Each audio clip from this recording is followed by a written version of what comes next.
Installing Mid-America shutters on a house? Measuring windows correctly is essential to proper installation. With a huge range of widths and heights across all our styles, you'll want to get your measurements right the first time. While shutters are usually the same length as a window frame, there are several ways to lay them out. Either the inside or the outside of the frame will work. Whichever you choose, it's important to be consistent for all windows. You just don't want to go too small or too tall. Next up, measure the width of the windows. Typically, shutters should be about half the width of the window. Don't assume a home's windows are all the same size. Measure them all out.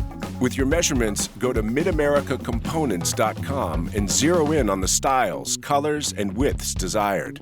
So, that's the right way to measure for shutters.